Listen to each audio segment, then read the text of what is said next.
Paul, we've got to start with it. It's a year into the day. Does it feel like it? Um, Sometimes it feels like 10, and other times it's flown by.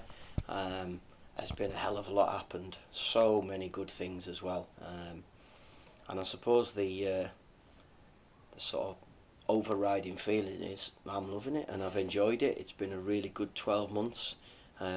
If we can have a 12 months between now and next February at the same sort of level, there's maybe a chance I might be here for a third. Who knows? The fact is, a lot of hard work goes into it, doesn't it? But it's rewarding when it comes off. It's rewarding. Yeah, of course it is. I mean, I don't think you can do anything in life without it being hard work, unless you're really, really fortunate and you're born into money and you don't have to work. Nothing comes easy. Everything takes a bit of work, and there's harder ways to earn a living than being a football manager. That's for sure. It's a really good place to be. I'm enjoying it. I think the response that I've had from the players, which is the first part of it, has been really good. And then because of what the players done, we've had a good response from the supporters. And because of what the supporters do, there's a real good feeling about. And it's everything just snowballs and all comes together. And the big challenge is actually staying up there. You know, I always remember when I was doing psychology and I read a book about staying at the top, a book by Rick Charlesworth, and he talks about it's hard work to get there, but then you've got to stay there. And I'm talking about the top as in us working from being second bottom to getting third in the table. We're not the top, but we've achieved something by turning it around. And the hardest thing is staying there. And now we've got to do everything we possibly can to stay up there, which isn't going to be easy because we've got loads of people trying to hunt us down, some good football clubs as well. So we've got to just try and keep ourselves one step in front of everybody. Over 50 games and a 50% win rate, that's something going right. Yeah, and as I said earlier, credit to the players, because I can set them up. I can pick the team, set them up, take the training, try and create the environment for them, and they're the ones who go out and do it. So credit to the players for that, because without them, the chances are I wouldn't be sat here. You know, we all see how many managers lose their jobs. It's a flipping ruthless business, this. So thank you to the players for keeping it here and making it a good 12 months. The core business is obviously what happens out on the pitch, and as you said, everybody's buying into that. What about the other stuff? Because I know you want to push the club on. How far with the year gone down the line of that are you? There's probably not a lot I can say about it, because there's not really anything that's happened. There's not been any changes. The things that I can see that are happening on a weekly or a fortnightly basis, and I'm hearing about the way the shops go in and the way the commercial side and the hospitality side, everything's really, really busy. Now that comes because we've got good people in place who are doing their jobs, and we've also got a successful team out on the grass. So those things are all being taken care of on the back of winning games of football. But there's lots of other things in terms of the structure and the infrastructure that we still need to keep trying to improve.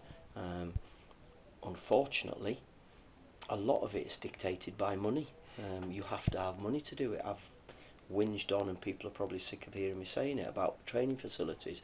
You need money. You need finances to do that sort of thing. So we're trying to test the water and seeing where we could do it, whether there's a possibility, whether there's anybody who can come and help us with funding, help us with grants, anything. We are looking to try and do it. So as well as doing the football management side of it, there's people who are here who we're all working to try and make things better. And I think if you've got people who've got a good work ethic and who've got the club at heart, I think you've got a real good chance of doing it. And we'll keep banging the drum and we'll keep trying until we can actually see some progress. And that's what's going to make the club progress even better. Are the owners keeping you up to date on all that side of the business in terms of, everybody's looking for investment or takeovers or whatever, or do you keep out of that, Paul? I keep out of it. I mean, I have regular conversations with John Nixon and I speak to Nigel, but I try not to get too screwed up about it, if I'm going to be really honest with you, because I've got enough to think about without concerning myself with that. If I'm asked for an opinion or an input or help to do something, I would jump at the chance of it's going to make the football club better. so far to date, I haven't been asked to try and do anything on that. So I'm just going to keep doing what I'm doing. My whole idea and my philosophy on it is that if the team are doing well, it's going to encourage people to come and want to back us, and that's all. That's all I can affect myself with. But I have regular contact with the directors that do keep me up to speed. Unfortunately, there's just not a hell of a lot to say at the moment. And on the core work, we're well into the final third of the season now. We're in a great position. That's where the focus must be. Yeah, it is. I mean, this is, you do all of the early stages to get yourself into a good position to be able to go and finish the job off. And I'll say it again, we are in a better position than I expected us to be, and I'm delighted we're in this position. The challenge is to keep it going. We've got some big games coming up, the next one being on Saturday away at Crawley, who may be fair to say they're in a little bit of a false position because I think they've got 3 or 4 games in hand on teams around them. So we know it's going to be a tough game, but we've got to be right. We're third in the table for a reason, and we have to make sure come the end of the game at Crawley we are still third and pushing ourselves forward. Whatever these stats mean, Crawley's home record, there's 3 goals per home game almost as an average, so they either win 2-1 or lose 2-1 or something like that. So it's going to be a game where you expect them to come at us. Oh, they will. Yeah, they've got good players. They've got a good mix of players. They're good footballers. They've got some experience in there with the likes of Conroy and Lynch. They've got some youthful players who've got energy, some good footballers. Last weekend they were missing Gladwin, who's experienced, Teddy Jenks, who's a good footballer on loan from Brighton. Whether they're back, I don't really know. They've got Telford, who scored a bag full of goals in this league last season. So they've got players who can cause problems. We know that, and it's a game that we've got to make sure we're absolutely spot on. At this stage of the season, you get strange surprise results, probably like 12 months ago when we beat Orient away at their place.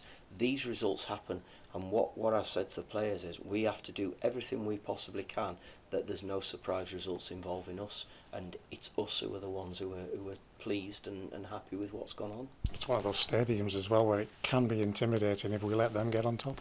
Yeah, it can be. Yeah, I mean they've got a good home record. I would imagine we're going to have a good following there. I don't know the numbers, but I would imagine we'll have a good following because we have been getting it everywhere we go. But it's irrelevant what's going on the outside. It's about us doing the right stuff on the grass. We make sure we prepare properly. We make sure we start the game properly. And if we can go about our business properly and not give them any lifts, then we'll get on the front foot and we'll be able to cause problems. What we don't need to happen is we start sluggishly, we start slowly, and suddenly a team who are scrapping around at the bottom can take a bit of confidence and get a bit of belief, and they can move on from there. And our last result, that must give our boys confidence. Yeah, without a doubt. I mean, wins give you confidence, and the way we went about it, the grittiness, some of the football we played and the chances we created were really, really good. We need a strong, solid performance again. It's 13 clean sheets we've had. I want 14 on Saturday. And if it is 3 goals in their home games, I hope it's a 3-0 to us. I mentioned them already. Over 350 fans making that trip. It's the longest trip of the season. I mean, we keep saying it. It's just not surprising, though. It's incredible. They're absolutely fantastic. And, we've got to make sure that we perform properly. We give them something to shout about, give them something to smile about, and make their journey home easier because we've got a really positive result. Talking about fans, we've got a group of young fans who have been giving up their half term to come to the Warwick Road End. That's amazing. That's brilliant, and I'll tell you what, it doesn't half look smart as well. They've done a really good job. Fair play to them for coming in and doing that. So it's that whole positive feel that we've got. I've been presented with a cake at lunch today from the catering team because of the 12 months in. I'm asking, as the girl's walking through with the cake, I'm asking whose birthday is it, and she's saying, no, it's for you. So that's nice. We've all had a bit of cake with our dinner, very nice one as well. So thank you to everybody who's doing their bit for the club. We've got so many positive people around, and we've just got to try and keep them. This is what you wanted, wasn't it? The links to get stronger, the bonds that were broken to come back, and it's working. Yeah, it is. Yeah, and again, it comes because of winning football games. That's the be all and end all in football clubs. You have to win football games. So to do that, you've got to get the right players in the building. You've got to get the right environment. You've got to get them wanting to do the right things. And when I came in last season, there was a lot of things that seemed broken. but not broken beyond repair. They were all things that could be changed with just a little adjustment, and that's what's happened. There's no rocket science to what I do. I don't profess to be, really clever coach and all that sort of stuff.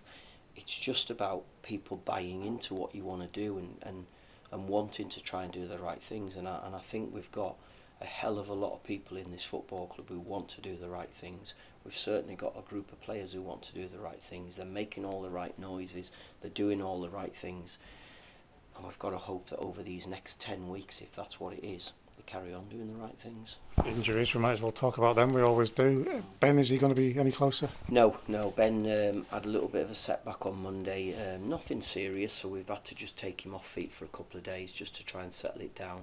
So he won't be involved this weekend. Possibly the week after, we may be able to start building him up. So there's no additions to the group from last weekend. So we've got 19 available again.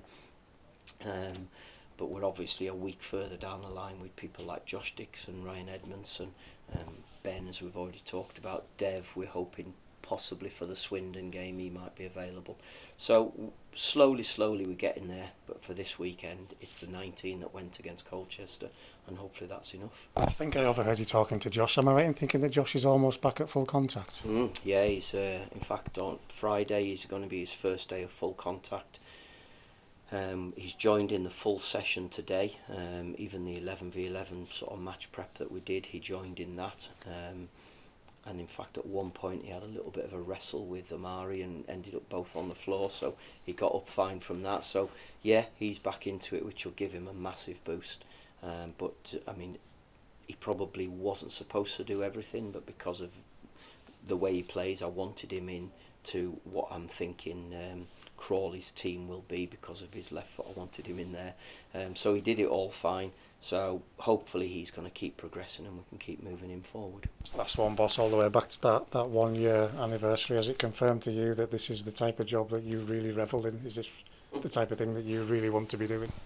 Well, you just have to look at me and the bags under my eyes and my grey hairs now, and then when I watch the camera angle from when we do our match analysis, my ball patch is getting bigger on the top of my head.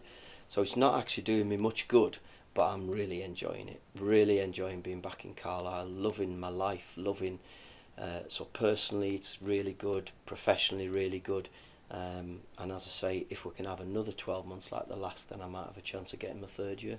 Thank you.